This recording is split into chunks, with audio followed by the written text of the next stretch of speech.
Chapter 3. Now the serpent was more crafty than any of the wild animals the Lord God had made. He said to the woman, "Did God really say, 'You must not eat from any tree in the garden'?" The woman said to the serpent, "We may eat fruit from the trees in the garden, but God did say, 'You must not eat fruit from the tree that is in the middle of the garden, and you must not touch it, or you will die.'" "You will not surely die," the serpent said to the woman. "For God knows that when you eat of it, your eyes will be opened, and you will be like God, knowing good and evil." When the woman saw that the fruit of the tree was good for food and pleasing to the eye, and also desirable for gaining wisdom, she took some and ate it. She also gave some to her husband, who was with her, and he ate it. Then the eyes of both of them were opened, and they realized they were naked. So they sewed fig leaves together and made coverings for themselves. Then the man and his wife heard the sound of the Lord God as he was walking in the garden in the cool of the day, and they hid from the Lord God among the trees of the garden. But the Lord God called to the man, "Where are you?" He answered, "I heard you in the garden, and I was afraid because I was naked, so I hid." And he said, "Who told you that you were naked? Have you eaten from the tree I commanded you not to eat from?" The man said, "The woman you put here with me, she gave me some fruit from the tree, and I ate it." Then the Lord God said to the woman, "What is this you have done?" The woman said, "The serpent deceived me, and I ate." So the Lord God said to the serpent, "Because you have done this, cursed are you above all the livestock and all the wild animals. You will crawl on your belly, and you will eat dust all the days of your life.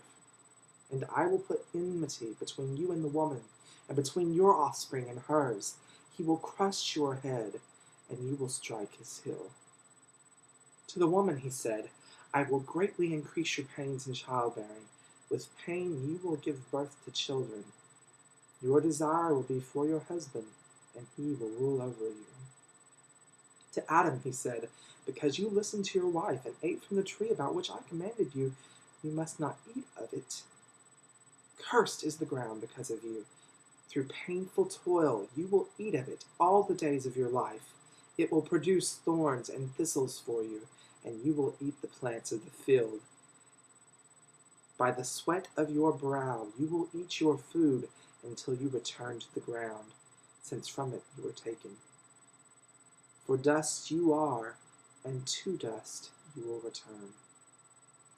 Adam named his wife Eve, because she would become the mother of all the living. The Lord God made garments of skin for Adam and his wife and clothed them.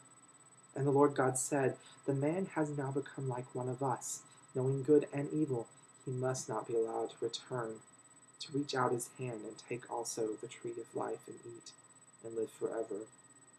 So the Lord God banished him from the Garden of Eden to work from the ground which he had been taken.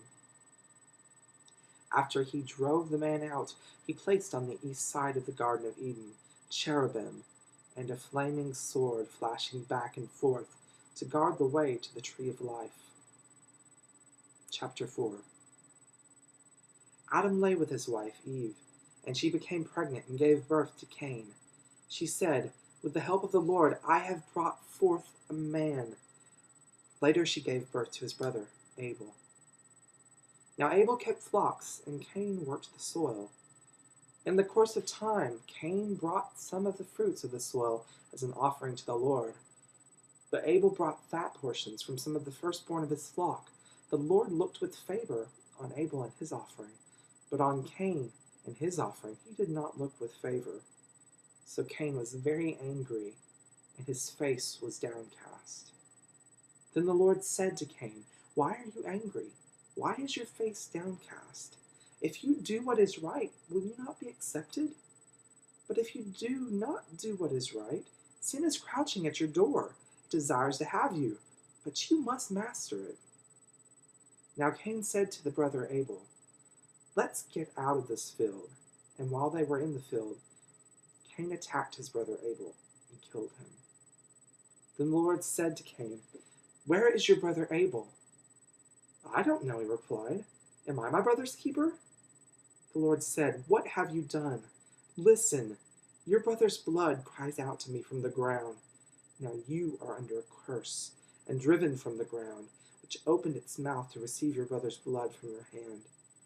When you work the ground, it will no longer yield its crops for you. You will be a restless wonder on the earth."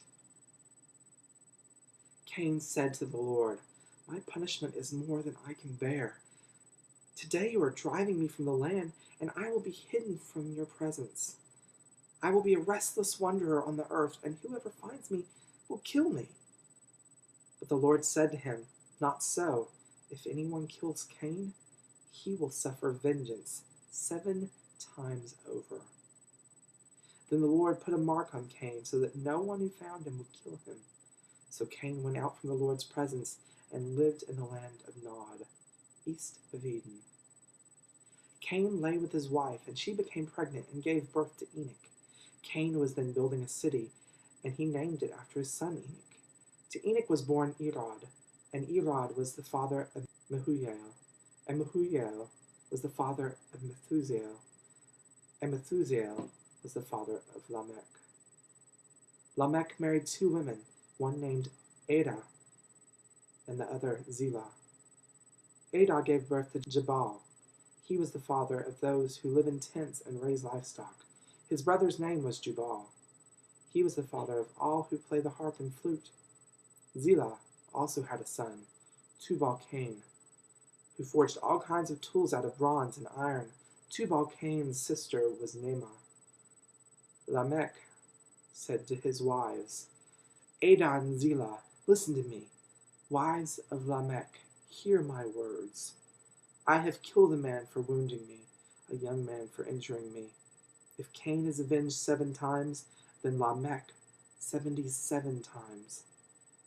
Adam lay with his wife again, and she gave birth to a son and named him Seth, saying, "God has granted me another child in place of Abel, since Cain killed him." Seth also had a son, and he named him Enosh. At that time, man began to call on the name of the Lord. Chapter 5. This is the written account of Adam's line. When God created man, he made him in the likeness of God. He created them male and female and blessed them. And when they were created, he called them man. When Adam had lived 130 years, he had a son in his own likeness, in his own image, and he named him Seth. After Seth was born, Adam lived 800 years and had other sons and daughters.